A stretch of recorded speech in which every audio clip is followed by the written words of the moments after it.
Bonsoir, bonsoir, chers abonnés. Aujourd'hui, je suis devant vous encore. Nous allons vraiment taper encore dur, voilà, parce qu'il faut parler, c'est le domaine. Moi, comme je l'ai dit toujours, hein, je suis dans ma logique. Il s'agit de mon domaine, il s'agit de ce qui me donne à manger, voilà.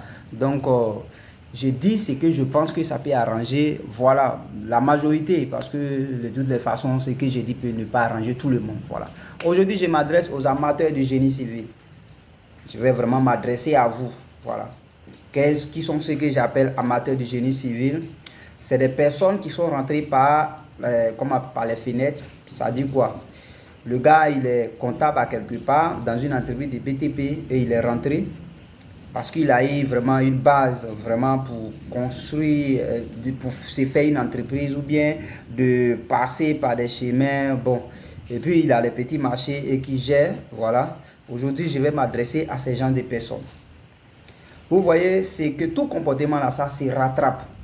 Ça va vous rattraper et demain, vous allez dire que nous sommes méchants. Nous qui avons passé du temps sur les bancs, vous allez nous critiquer dans des conditions très bizarres, dans des sens comme si nous ne vous connaissions pas ou bien quoi que ce soit.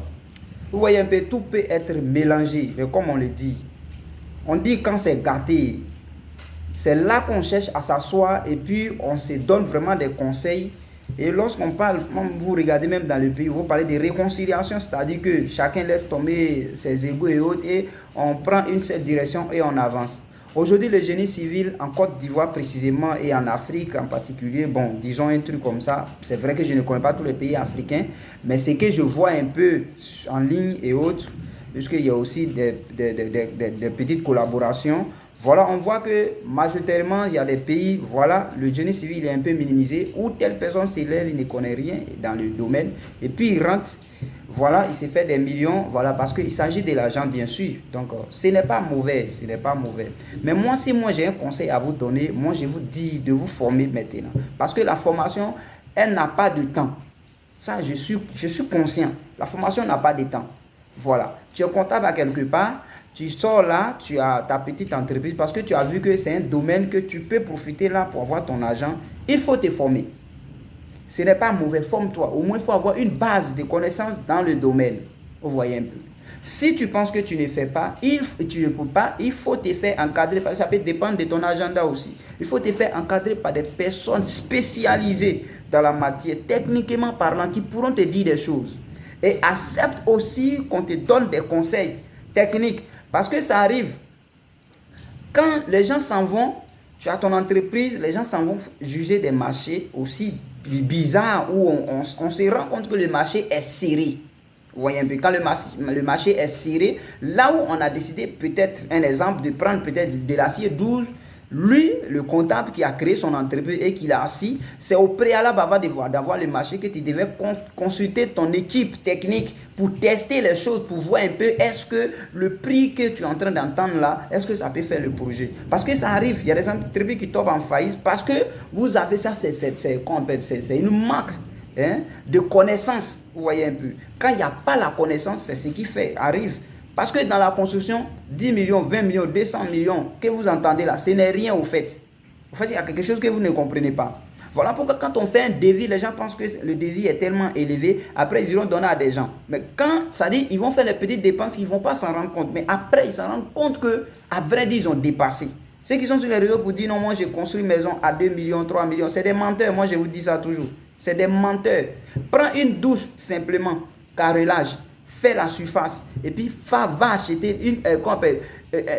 du carreau de bonne qualité. Tu verras ce qui va se passer. Parce que le devis, il y a les prescriptions techniques qui sont dans le devis qui font sortir. Voilà. Pour quelqu'un qui dit qu'il va faire porte en contreplaqué, s'il a mis porte simplement, il faut lui demander ses portes en quoi avant de discuter pour le prix. C'est de ça qu'il est question. Et ces personnes-là, ils ne connaissent pas ça. Ils rentrent, ils regardent, ils disent, bon, le marché fait 200 millions. Ils disent, waouh, on a eu un marché de 200 millions. Lors d'exécution, il se rend compte qu'il est en train de dépenser plus par rapport au marché. Du coup, il va maintenant s'imposer parce qu'il ne connaît rien même dans le domaine. Il n'est même pas informé de quelque chose. Il va commencer à s'imposer. Là où on doit mettre de l'acier 12, il va vous dire de mettre de l'acier, comment on appelle, acier, comment on appelle, 10, et commencer à diminuer les choses dans les désordres. Dans l'intention de lui faire son profit. Vous voyez un peu. Alors que quand tu as une formation de base, quand tu veux poser un acte dans le domaine, tu te poses des questions. Tu te demandes, est-ce que ça n'aura pas de conséquences graves sur l'avenir de l'ouvrage que nous sommes en train de bâtir? Est-ce que, voici les questions que tu te poses. Et c'est dans ces questions-là qui poussent maintenant les spécialistes à faire des études pour vérifier les pensées. Parce qu'on peut penser, mais ça peut ne pas être vrai. Vous voyez un peu. Parce que les études que nous faisons des études. Premièrement, pour assurer la stabilité du bâtiment. Ça fait un. Bon, pour tout, voilà ce que l'ingénieur, c'est à ça que l'ingénieur pense premièrement. Parce que l'ouvrage doit être stable. Voilà, pour assurer la sécurité des habitants dans l'avenir. Ça, il n'y a rien à faire. Voici le premier objectif de l'ingénieur. Ok, maintenant, quand on passe là, maintenant, il y a un autre objectif. Nous cherchons maintenant à minimiser le coût du bâtiment, de la réalisation de l'ouvrage en face. Vous voyez. Donc, on fait les études pour pouvoir trouver les matériaux qui assurent bien sûr la sécurité, sans toutefois, qui assurent la sécurité et en même temps sont encore plus économiques. Parce que quand tu ne fais pas d'études, tu peux aller prendre des matériaux qui en réalité assurent la sécurité de ton ouvrage, mais qui te coûte plus cher, que tu aurais dû faire moins que ça pour avoir le même résultat, disons. Vous voyez un peu, la stabilité toujours est rassurée, mais vous dépensez moins. Voici ce qui amène les gens à faire aussi l'étude. Deuxième option, vous voyez un peu.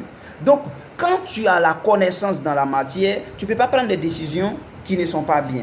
Et là, je vous dis et je confirme, quand vous regardez Abidjan, oui, c'est vrai, il y a eu beaucoup de trucs, hein. Mais vous regardez aujourd'hui, avant, il n'y avait pas, le pont HKB. Aujourd'hui, le pont HKB est construit. Avant, il n'y avait pas des ponts péages. Aujourd'hui, c'est construit.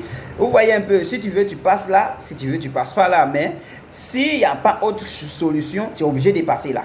Et à un moment donné, je vous dis que c'est ce qui va se passer.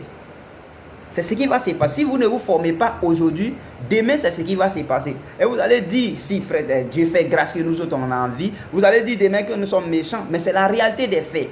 Tu as un domaine qui t'a plu, que tu es rentré et que tu as des millions, forme-toi dans le domaine. Ça va beaucoup t'aider. Il y a des gens qui sont en ligne, qui ont des bonnes connaissances, qui peuvent vous donner, même si c'est en ligne, vous donnent des cours, ça va vous aider. Vous demandez des conseils en ligne, ça peut vous aider. Il ne serait-ce que prendre quelque chose dans tes millions que tu as gagnés. Parce que si on veut même rentrer dans les trucs, c'est de manière frauduleuse. Parce que vous êtes engagé dans des projets, vous avez fait des fausses constructions dans des coins dont la vie des gens sont en danger, mais de manière cachée, on ne sait pas. Mais tôt ou tard, ça sera révélé dans des coins.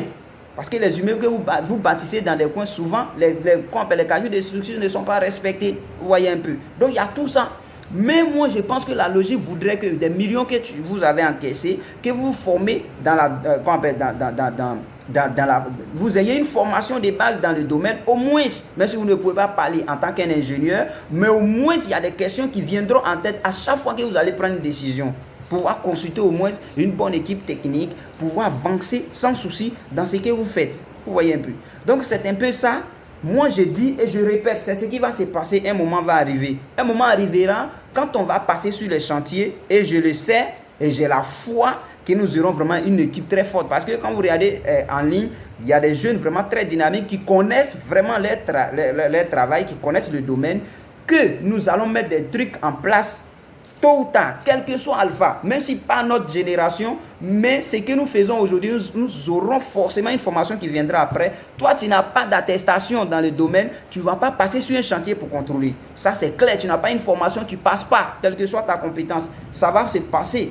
Et ça, c'est quelque chose, c'est inévitable. Ça va se passer. Peut-être que ça sera à votre mort. Ça dit que vous n'allez pas voir dedans, pas pour vous maudire, puisque là, il y a la vie, il y a la mort. On ne souhaite pas, mais peut-être que ça sera derrière vous. Mais c'est ce qui va se passer. Donc, si vous êtes malin, au lieu de passer derrière pour faire des coups bas, pour avoir vos millions, formez-vous. Ça va vous aider. Là, demain, quand on dit ça a changé, qu'il faut tant, vous êtes là. Et je profite en même temps pour donner vraiment des conseils aussi à mes collègues. Voilà. Parce que c'est ça, à un moment donné, là, il faut faire des mises à jour. Vous voyez un peu. Ces personnes qui sautent par les fenêtres, qui arrivent, vous avez fait formation, vous partir vous asseoir sur les chantiers. Parfois, il y a des gens qui ne maîtrisent pas le bureau. Formez-vous.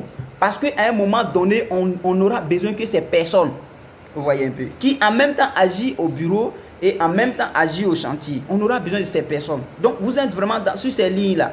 Si vous vous comportez comme, ça dit purement au chantier, toujours au chantier, un moment viendra, on va ça dire que vous serez classés comme des ouvriers, il n'y a rien à faire. Ce n'est pas que les ouvriers ne sont pas bons, mais je veux dire, pour ta formation, si toi-même tu ne t'es pas laissé faire, tu ne dois pas être dans les classes. Puisque chaque personne, chaque catégorie, dans tout travail, il y a des grades, vous voyez un peu. Donc c'est ainsi qu'il faut se former. Parce qu'à un moment donné, si vous ne faites pas ça, vous serez classés comme des amateurs aussi. Parce que tu peux me présenter une attestation, comme je viens de le dire, pour dire que oui, j'ai fait telle formation. Mais aussi si l'application sur le terrain est contraire à la formation que tu es censé avoir, tu seras chassé du chantier ou du marché. Ça va arriver. C'est les choses, il n'y a rien à faire. Ça va se passer. Vous voyez un peu. Donc, bref, on ne sera pas aussi trop long. Je pense que le message passe. Parce que ce qui me plaît, c'est que c'est vrai. Ça ne sera pas, je ne suis pas aussi influent en tant que tel, mais au moins 2 ou 3 personnes qui m'écoutent. Il y a des gens, il y a des gens qui se font former, comme je l'ai dit, il y a des entrepreneurs.